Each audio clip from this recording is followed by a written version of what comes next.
A continuación tenemos las palabras del doctor Pedro Páez, Superintendente de Control del Poder de Mercado, para la apertura de este 27º Seminario Internacional. Muchísimas gracias. Muy contento de estar acá en la Universidad Andina, muy contento además de realizar este 27º Taller Internacional, dando la bienvenida a la Superintendencia de Información y Comunicación. Es el colega más joven de la función de transparencia y control social, que es esta nueva experiencia constitucional que está realizando el Ecuador, de generar un proceso transversal de participación ciudadana en todos los aspectos de rendición de cuentas y en todos los aspectos de decisiones ciudadanas en el país que trasciendan el ámbito partisano, el ámbito partidista. Así es que yo creo que con esto, como ha sido el formato de todos los otros talleres internacionales que hemos realizado y todos los eventos que ha organizado la Superintendencia en este poco más de año de existencia, y vamos a iniciar todo un proceso de diálogo conjunto, no solamente entre las dos instancias del Estado, sino lo que es más importante, la participación de la ciudadanía, la participación de la sociedad civil, la presencia, el involucramiento directo de los grupos profesionales directamente involucrados, concernidos en el asunto, pero también la participación de la propia empresa privada, inclusive aquella empresa privada que, por ejemplo, suprimió información como la audiencia pública respecto al caso de Claro, ¿no es cierto? Primer caso en la historia del país, primera vez en la historia republicana que la sociedad ecuatoriana tenía algo que decir respecto a un monopolio, primera vez en la historia que se estaba discutiendo públicamente la eventualidad de una multa que podía superar los $200 millones.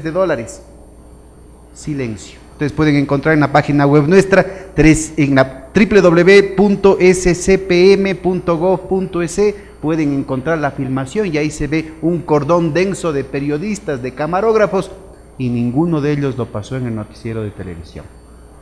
¿Qué derecho tienen los propietarios de los medios para, como decimos acá en Quito, ahora que mencionabas los dichos y los decires de la costa, bueno, hablamos también aquí en Quito, que nos den diciendo o nos den pensando qué es lo que podemos enterarnos y qué es lo que no podemos enterarnos? Entonces, un tema fundamental, porque cuando hablaba el Enrique Ayala hace un momento, ¿no es cierto?, decía, sí, se ha hablado de mercado y se ha hablado de medios de comunicación muchísimo durante estos 20 años, pero no se ha hablado al mismo tiempo de medios de comunicación y mercado. Y ahí está el problema. El silenciar también esa vinculación implica también corrupción. Y es muy saludable el que empiece a hablarse abiertamente de cuál es el papel, cuál es la influencia de las estructuras de propiedad, de las concentraciones en el mercado, tanto de acciones del mercado directo como el mercado aguas arriba, lo que mencionaba Carlos hace un momento con el tema del papel periódico, del papel prensa que llaman en Argentina, como aguas abajo, el tema de la publicidad.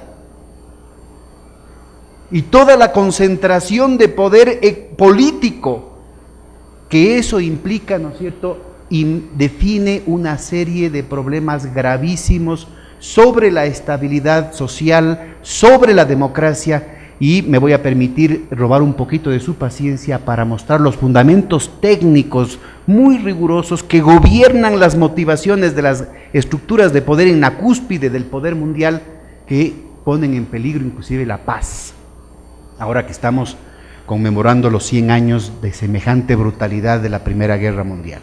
Eso no se da solamente por la insensatez de ciertos gobernantes, eso se dio por la movilización de poblaciones enteras, desde la manipulación mediática, a partir de protervos intereses, de agendas específicas de ciertos grupos de poder, que derivó en una espiral de barbarie, una espiral tan dolorosa.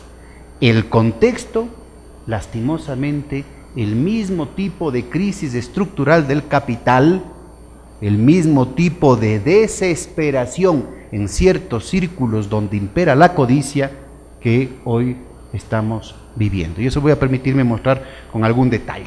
Antes de entrar entonces a molestarles con algunos detalles técnicos en mi presentación, yo quisiera pedirles que entre todos felicitemos al equipo de nuestra superintendencia. Son 27 talleres internacionales en 14 meses.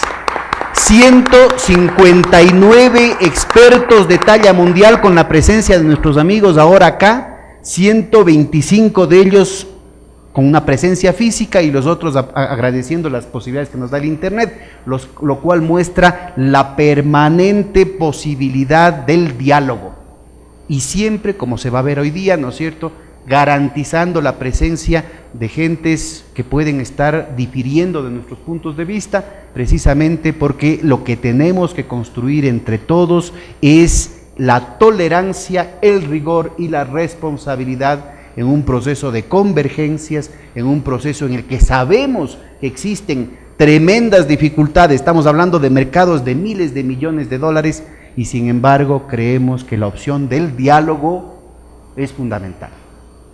No hay que de ninguna manera renunciar a esa posibilidad y por eso la convocatoria a los periodistas, a los profesionales de la comunicación, pero también a los propietarios de los medios de comunicación para definir, ¿no es cierto?, unas reglas del juego diferentes que expresen esta nueva voluntad de los pueblos, este nuevo balance del poder que estamos aquí construyendo en el Ecuador, que creo que se está construyendo en América Latina y que creemos que además es indispensable a nivel mundial. Entonces, permítanme simplemente empezar a partir de lo que son las funciones técnicas de toda agencia de regulación de monopolios en el Ecuador, en todas partes del mundo, el tema de la concentración y del estudio de los paquetes de control accionario, ¿no es cierto?, que ustedes pueden ver en el caso del panel de la derecha, ¿no es cierto?, hablan de un control directo o de un control indirecto que termine ubicando quiénes son los dueños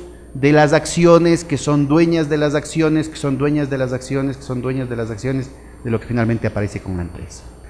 Esto rebasa el ámbito de discusión a nivel del Estado Nacional y con la exacerbación de la globalización y con la revolución de la telemática, esto nos define una serie de retos enormes con la superintendencia de compañías, con la superintendencia de bancos, por ejemplo, para poder dar cumplimiento cabal, certero, de lo que expresa la Constitución, conforme a lo que Carlos estaba mencionando hace un momento.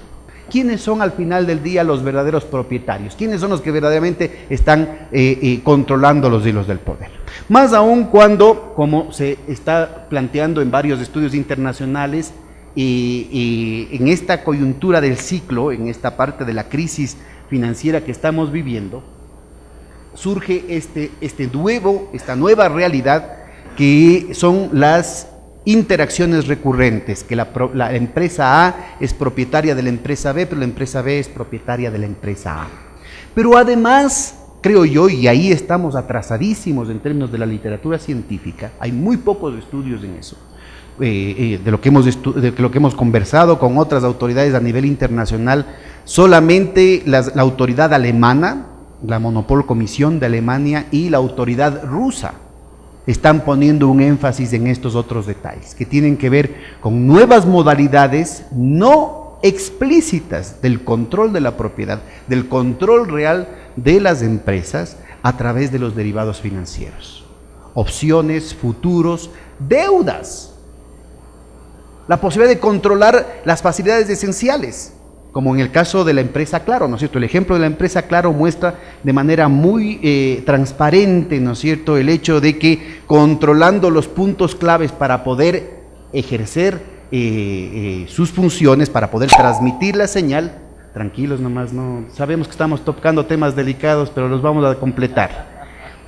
A pesar de que a partir del control de los puntos claves para transmitir la señal, ¿no es cierto?, se pueden incidir sobre las posibilidades de maniobra de los otros participantes o inclusive disuadir la participación de nuevos inversionistas en un mercado. Imagínense lo que esto significa, ¿no es cierto?, en términos de precios de transferencia, en términos de una cantidad de otros detalles que todavía es necesario seguirlo ubicando. Aquí tenemos un compañero que valdría la pena sacarlo de la cabina de audio, porque si no nos va a seguir distrayendo la atención. Entonces es importantísimo el que se discuta públicamente esto. Y ahí aparece con claridad una separación evidente entre lo que es el tema de la libertad de expresión, que se lo utiliza como una muletilla política, y las estructuras reales de definición, ¿no es cierto?, de libertad en la que el periodista puede ejercer su profesión. La dignidad profesional del periodista, del trabajador de la investigación, del trabajador de la palabra, del trabajador de la noticia, ¿no es cierto?, queda claramente condicionada a partir de las censuras que este control ejercen sobre la supresión de la noticia, el linchamiento mediático, el silenciamiento mediático, etcétera, etcétera. Esto, digamos, como tónica general, ¿no es cierto?, se vuelve particularmente grave debido a esta situación histórica que se ha exacerbado de manera exponencial en los últimos tiempos. La escala de este gráfico es logarítmica, es decir, que lo que aparece como línea recta en realidad es una curva exponencial tremendamente empinada. Y ustedes pueden ver, esta es la evidencia solamente para los Estados Unidos, pero la evidencia es mundial, ahora todo es globalizado, ¿no? Las bolsas de valores y las estructuras de propiedad ahora están totalmente globalizadas. Y ustedes pueden apreciar, ¿no es cierto?, desde 1880 las estadísticas de fusiones y adquisiciones, sobre todo ligados a la inversión en los Estados Unidos.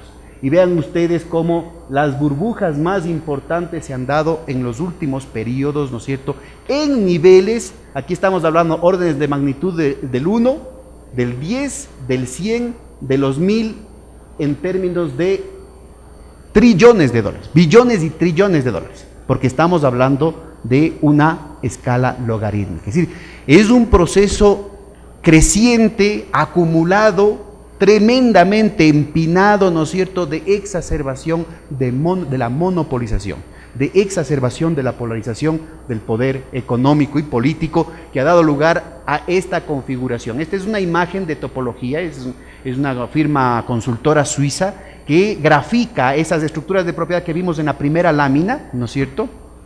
Esas estructuras de propiedad están ligadas por distintos hilos, el grosor de los hilos define qué empresa es propietaria de qué empresa, y de una base de datos de 37 millones de empresas a nivel mundial, resulta ser que al final del día 147 controlan el 40% del PIB mundial. Hay estadísticas similares de otras procedencias que dicen, qué sé yo, de los millones de millones que se transan en el mercado mundial, las 2/3 partes son en realidad, una vez que se hace este análisis, transacciones intrafirma.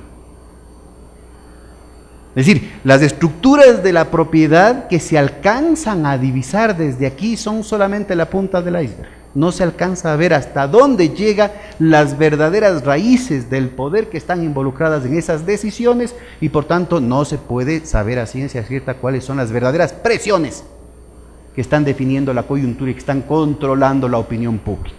Cuando mencionaba a Carlos a Chesterton, yo me acordaba más bien, y lástima que no lo pude poner no recordé a tiempo para ponerlo en la presentación, esa caricatura de Quino que decía que la opinión pública piensa lo que la opinión privada quiere que piense, ¿no? Sería muy apropiado mi homenaje a Quino también, ahora que muere Gabo, hay que festejar a nuestros viejos, ¿no? Entonces miren, este que es una graficación de topología, ¿no?, muestra ahí los puntos de la concentración del poder mundial. Además, es posible descomponerlo en términos sectoriales y darnos cuenta el sesgo fundamental, muy reciente, de las poquísimas últimas décadas, del capital financiero sobre esa estructura monopólica mundial. Pero aparece una lógica diferente de ese capital financiero que también transforma las agendas, o sea, las estrategias de reproducción de esas estructuras del poder. Porque a diferencia de lo que pasaba hace 100 años, en el que autores como Hilferding, por ejemplo, hablaban de la fusión del capital monopólico productivo con el capital monopólico bancario, la apuesta de la banca era con sus préstamos financiar proyectos productivos que obviamente podrán repagarse en la medida que se encuentren mercados rentables para resarcir el negocio. Lo que se ha dado en los pocos últimos años, y voy a presentar algunas cifras para esto, es que en las disputas competitivas, inclusive a nivel del capital monopólico mundial, globalizado, es decir, aquí cuando hablamos de los Estados Unidos, estamos hablando de los Estados Unidos, estamos hablando de la estructura del capital a escala mundial, de la acumulación, de la lógica y la dinámica de la acumulación y de la acumulación del poder económico y político a nivel mundial. En las agendas de esas estructuras, en la cúspide del poder, se ha dado una ruptura que es muy reciente, precisamente fruto del aparecimiento de los derivados financieros, en las que la lógica fundamental de reproducción no es la rentabilidad de la apuesta productiva, inclusive a nivel monopólico. Cada vez es más importante el trabajar sobre la base de la generación de incertidumbre, sobre el manejo de la incertidumbre, el manejo del riesgo, el manejo de la desestabilización como un elemento de rentabilidad. ¿A través de qué? De los derivados financieros. ¿Cuál si no es la lógica de las opciones? Bueno, no vamos a entrar en esos detalles, tal vez nuestro amigo argentino va a comentarnos un poco el tema de las opciones de futuros, option put, call y todos esos mecanismos que permiten justamente rentabilizar solamente desde las apuestas. Y eso es lo que hace que en una crisis de tremenda polarización social, que ahora muestra el mismo nivel, estos son el porcentaje del ingreso nacional que corresponde al 1% más rico en los países del norte. En blanco están los Estados Unidos y en gris están el resto de países industrializados. Ustedes ven cómo este 20% capturado por el 1% más rico de las declaraciones de impuesto a la renta. Aquí no están incluidos ni aquí ni en los gráficos de concentración que mencionaba hace un momento de las empresas, no están incluidos ni los testaferros ni los paraísos fiscales. O sea que los niveles de concentración son muchísimo más altos. Entonces, el grado de concentración que dio lugar a la crisis del 29, ¿no es cierto?, se corrige con la lucha social y con la propia necesidad del propio capital productivo por encontrar mercados, con el New Deal, y bueno, en los países de la reconstrucción de Europa y del Japón sobre el pacto socialdemócrata, la descolonización del sur, etcétera, etcétera, ¿no es cierto?, que va profundizándose inclusive hasta la época de Nixon, y aquí tienen ustedes al señor Reagan, a la señora Thatcher, ¿no es cierto?, y nuevamente se tienen los mismos niveles de concentración en la distribución del ingreso que provocaron el crack.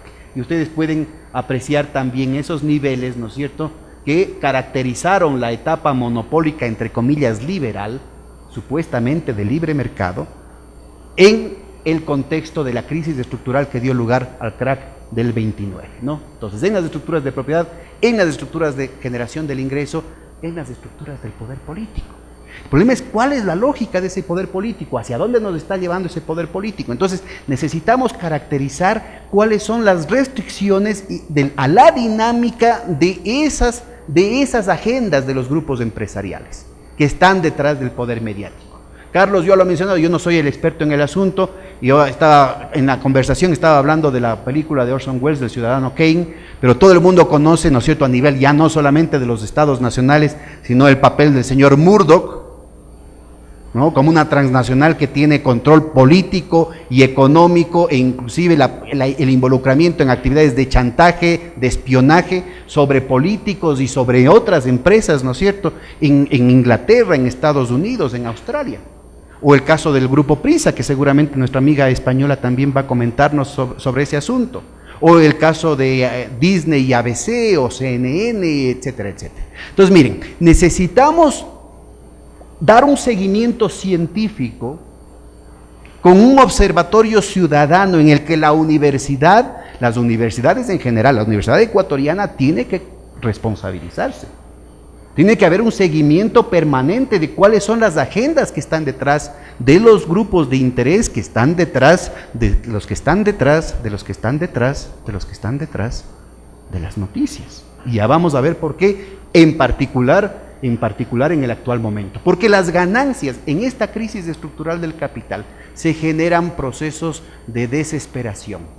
No porque sean pobrecitos los monopolios, sino porque dejan de ganar tanto como estaban acostumbrados o porque no ganan tanto como el monopolio de al lado.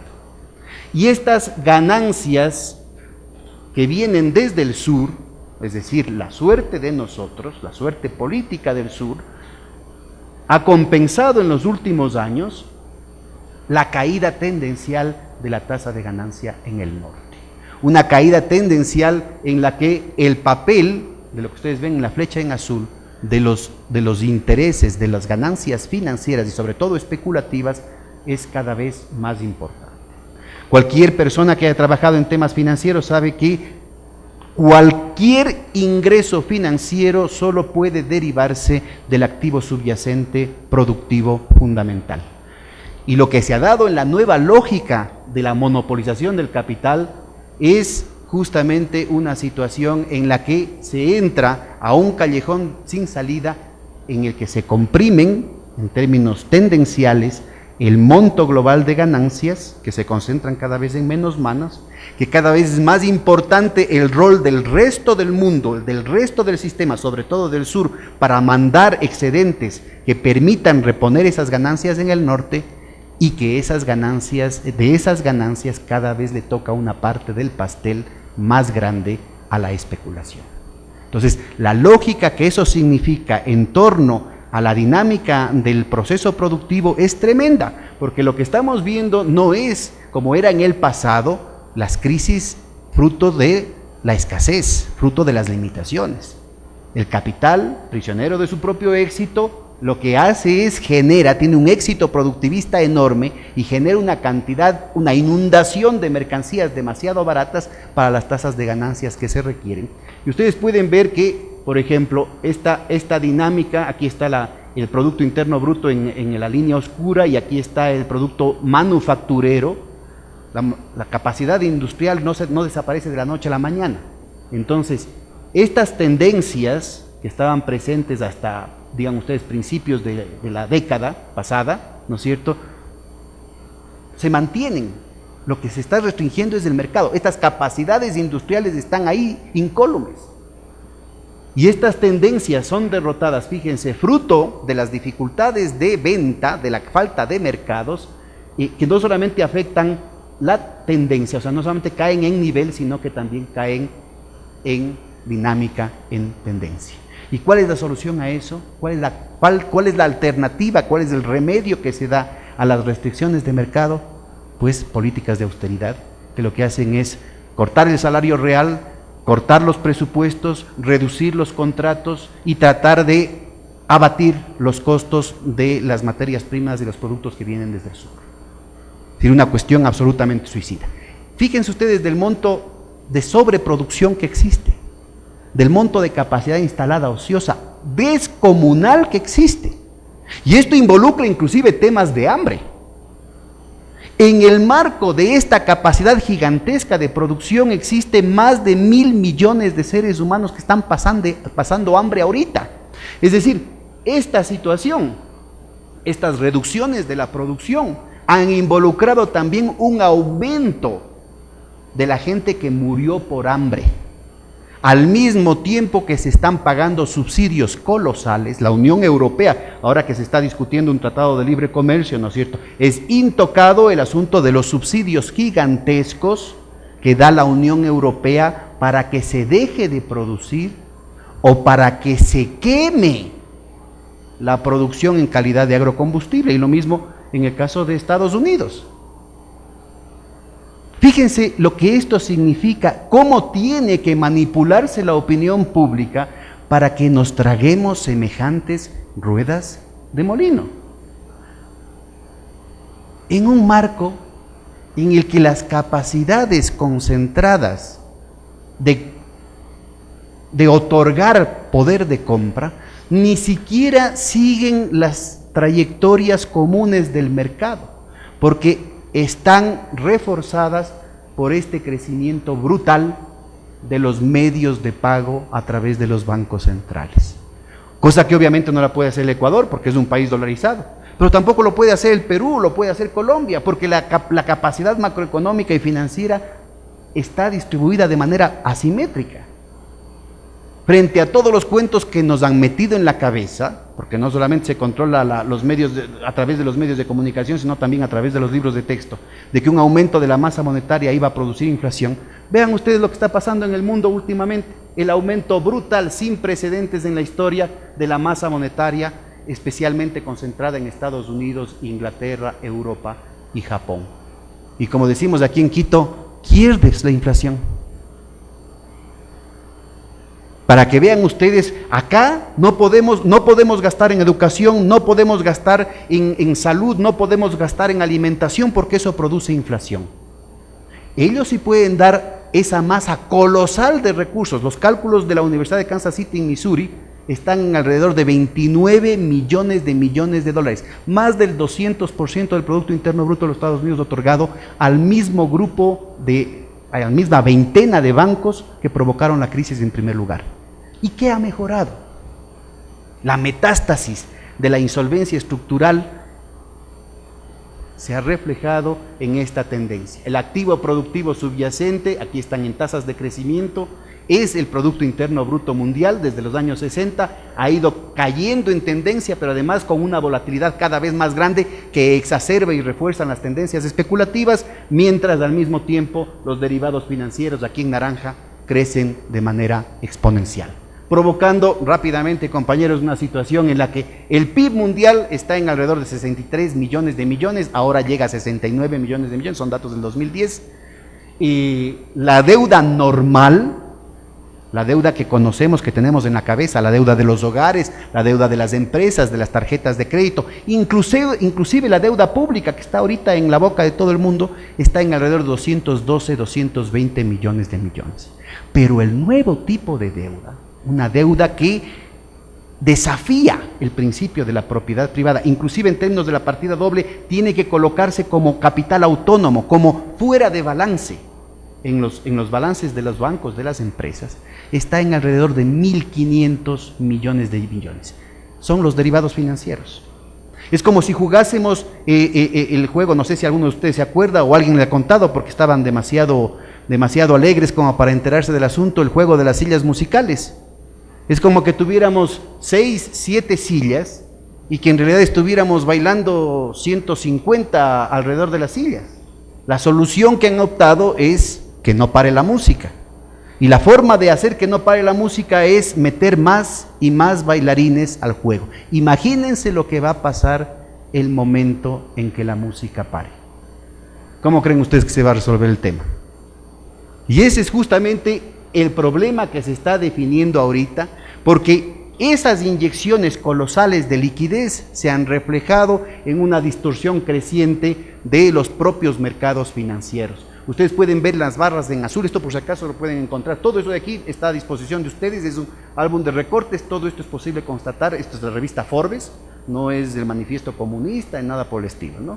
Aquí tienen ustedes, en las barras azules está el comportamiento de las bolsas de valores ligadas a las actividades reales, sobre todo mercados, sobre todo capitales secundarios, o sea, mercados secundarios, no estamos hablando de capitales frescos, lo que se llama Initial Public Offering, ¿no? Son básicamente mercados secundarios, no se trata de la creación de nuevas empresas, se trata de un cambio de manos, cambios en las estructuras de propiedad. Y lo otro tiene que ver con High Frequency Trade y ETFs, que son mecanismos de derivados financieros. El crecimiento se da a partir del 2003 básicamente y se exacerba a partir de la supuesta autorregulación del mercado. Vean ustedes, en realidad las transacciones reales de la economía están en un bajo histórico, pero los mercados financieros siguen reanimados a través de simplemente actividades especulativas. En una situación, aquí tienen ustedes las estadísticas desde el año 1600, en el que el papel que tienen los mercados financieros no tiene precedente en la historia con respecto al tamaño del Producto Mundial. Y más aún, esta también es una escala logarítmica. En el caso de los Estados Unidos, estamos viendo claramente la posibilidad de que esté por reventar de manera catastrófica una nueva burbuja financiera, ¿no? De hecho, miren, estas son la línea gruesa, estas son las tendencias, y ustedes pueden ver el comportamiento histórico, estadístico, estas 3 burbujas, ¿no es cierto?, que en términos reales está corregido por inflación, está a punto de reventar próximamente, ¿no? Entonces, miren, esto de aquí se da en el marco de una encarnizada guerra entre las grandes fracciones del poder. Y esto es lo que pone, ¿no es cierto?, precisamente lo que hacía referencia Carlos hace un momento en el caso ecuatoriano de guerras entre grupos monopólicos. Esto es lo que pone la paz mundial, eso es lo que pone la democracia, es lo que pone la convivencia, las propias conquistas civilizatorias de la humanidad en peligro por el capricho de una oligarquía cada vez más concentrada. Ustedes pueden ver desde los años 20, son estadísticas para los Estados Unidos, pueden ver en rojo la participación de las ganancias en el Producto Interno Bruto de los Estados Unidos, esta es la tendencia, y en negro pueden ver la parte de esas ganancias que se llevan las 200 empresas, las 200 corporaciones más grandes. Y bueno, hay distintos regímenes de acumulación, hay que distinguir lo que era el periodo keynesiano fordista de lo que es el periodo financiarizado neoliberal, ¿no es cierto? Y entender qué es lo que provocó el cambio de balance de poder que dio lugar a rupturas estructurales tan importantes. Fíjense ustedes estas mesetas, ¿no? Aquí está el aumento de la participación de las 200 corporaciones más grandes en el total de las ganancias, crece de manera sistemática y luego entra en una meseta, y esto da lugar a medidas desesperadas. Medidas desesperadas como, por ejemplo, no sé si alguno de ustedes ha estudiado la historia, porque la mayoría de ustedes son bien jovencitos, ¿no?, con respecto a mí. Yo me acuerdo el linchamiento mediático en contra del presidente Carter, la cuestión de la toma de rehenes, hasta después de la posición del presidente Reagan, ¿no es cierto?, en los Estados Unidos. Y aquí está el golpe del señor Paul Volcker, ¿sí?, que elevó las tasas de interés, más o menos estaban las tasas de interés como ahora, 2-3%, y de pronto lo subió al 22%, entonces tasas de interés que hacían perfectamente viables los préstamos que habíamos hecho en el tercer mundo, de pronto se volvían imposibles, provocando 30 años de traspaso de poder de propiedad, ¿no es cierto?, de privatización, de globalización, que supuestamente estábamos entrando a la gloria del primer mundo, fruto justamente del dogal, del chantaje que significaba el tema de la deuda.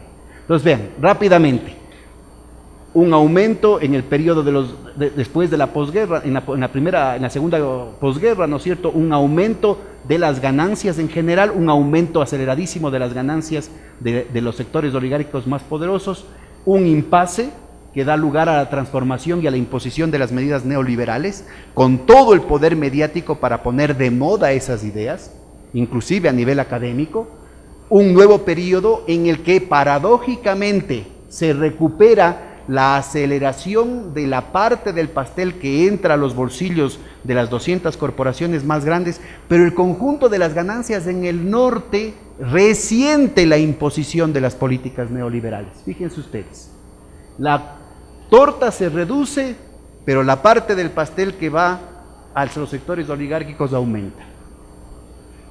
Años de gloria, años de felicidad, años dorados para los sectores mediáticos en los Estados Unidos, ¿no es cierto? Y nuevamente estamos ahora en un nuevo impasse, que es precisamente el que da lugar a esta crisis estructural que estamos viviendo. La respuesta, estas inyecciones brutales de liquidez concentradas cada vez en las mismas manos que provocaron la crisis, con una situación que ha distorsionado de manera estructural los mercados. Aquí está cuando estábamos en el Ministerio de Política Económica, el precio del petróleo, aquí está, ¿no?, llegó a $150 por barril y en 6 semanas cayó a 32. Es posible que lo que llaman los economistas los fundamentals, es decir, las estructuras reales de los costos de producción, caigan de la noche a la mañana en esa magnitud. El 10 de mayo del año 2010, el índice de todas las materias primas cayó en 10 minutos, acuérdense del 10 de mayo del año 2010, en 10 minutos cayó en el 25%. ¿Ustedes creen que los mercados financieros estén reflejando las estructuras reales de costos o siquiera las escaseces estacionales?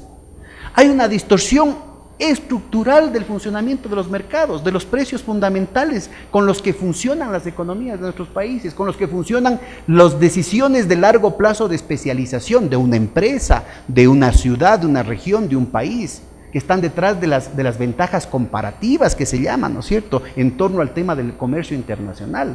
Imagínense el descalabro estructural que se está provocando con esto. La llamada guerra de divisas y la culpabilización de unos países en contra de otros, ¿no es cierto? Vean ustedes cómo se han deteriorado los alineamientos que existían antes, ¿no es cierto?, en torno a esas divisas flotantes. De pronto entran a una pugna exacerbada por tratar de corregir esos desequilibrios macroeconómicos, de esos déficits, ¿no es cierto?, sobre la base de arruinar al prójimo. Beggar thy neighbor, dicen en la literatura económica en inglés, ¿no es cierto? Vean ustedes, ¿cuál es el tipo de cambio que hace rentable, por ejemplo, la producción, en el caso en Argentina? ¿Cuál es el tipo de cambio entre el real brasileño y el peso argentino que hace viable el proceso de integración? ¿Cuál es el tipo de cambio de equilibrio entre el dólar y el euro y el yen, entre el yen y el dólar, entre el yen y el yuan? Distorsión estructural de esos precios, cubierto de manera antojadiza y oportunista por lanzar a unos pueblos en contra de otros. En una situación que se vuelve particularmente delicada para el sur, porque en los últimos tiempos, aquí está la estructura de la productividad del trabajo mundial desde los años 60, y vean ustedes, en las líneas negras gruesas está el corazón del sistema. Estados Unidos de Europa, se hubiera agravado, hubiera sido más claro en el caso de Japón. Y en la línea punteada es el resto del mundo, sobre todo los países emergentes, sobre todo los BRICS, sobre todo China, Brasil, Rusia, India, Sudáfrica. Y vean ustedes, mientras el comportamiento de las capacidades productivas en el sur crece de manera sistemática, estas capacidades productivas en el norte entran en una declinación que está sosteniendo el proceso de disputa hegemónica histórica que precisamente reproduce el periodo abierto por la crisis de hegemonía británica hace 100 años y que dio lugar a las 2 guerras mundiales. Y es esto lo que pone además en particular peligro al continente latinoamericano, porque buena parte de como decían que había dicho el señor Kissinger, ¿no es cierto?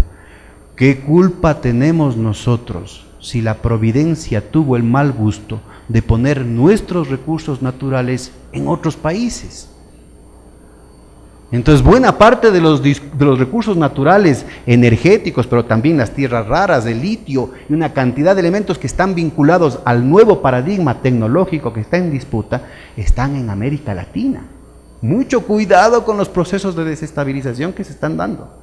Mucho cuidado con la falta de proporción respecto a estos riesgos gigantescos sobre la paz y la estabilidad y a los intereses que quisieran africanizar América Latina, así como ahora están latinoamericanizando a Europa, ¿no es cierto?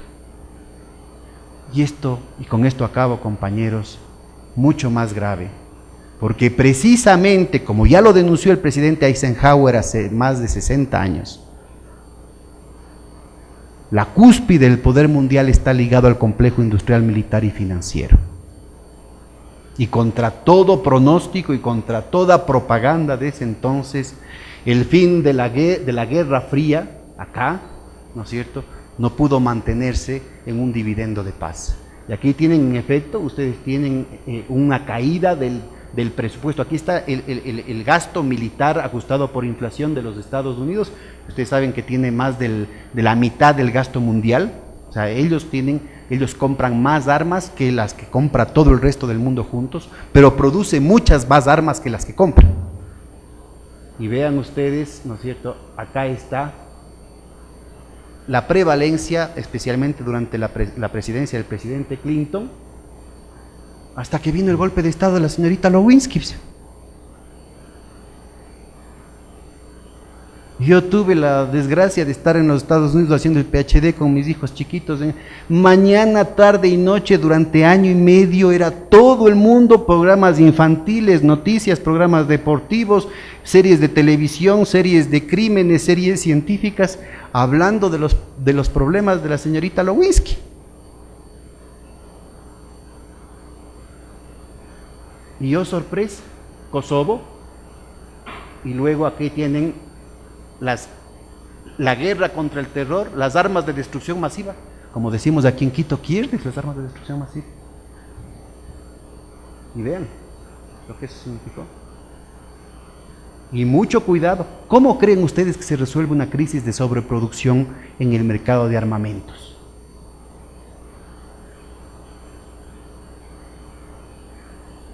Mucho cuidado con lo que está pasando. Vean ustedes, revisen ustedes las noticias de hace solo un año y dense cuenta cómo se exacerban y se multiplican las provocaciones y el hostigamiento militar, generándose de la noche a la mañana puntos de tensión en todas partes del mundo. Y acuérdense lo que pasó hace pocos años aquí en América Latina, cuando se supone que se estaban resolviendo los conflictos fronterizos, como al igual que con las sopas Maggi, ¿no es cierto?, se abrió el sobre, se puso agua caliente y en 5 minutos se creaban conflictos entre los pueblos de la noche a la mañana. Entonces yo creo que es importantísimo, y con esto acabo, compañeros, muchísimas gracias, yo creo que es importantísimo el que se discuta con mucha seriedad, con mucha responsabilidad. Esto no es un problema de coyuntura política, esto no es un problema del gobierno, de la oposición, de la izquierda o de la derecha. Que se discuta con muchísima responsabilidad, de manera ciudadana, con perspectiva de país, el papel del poder de mercado con respecto a la manipulación de las noticias, a la manipulación de la opinión pública. Ojalá, compañeros, que estas jornadas de trabajo organicen o provoquen una tarea que no tiene por qué pasar por estas superintendencias. Ojalá provoque un proceso de movilización ciudadana de los intelectuales, de los periodistas, de las universidades, de las propias empresas vinculadas con los medios respecto a la responsabilidad social que aquí está involucrada. Muchísimas gracias.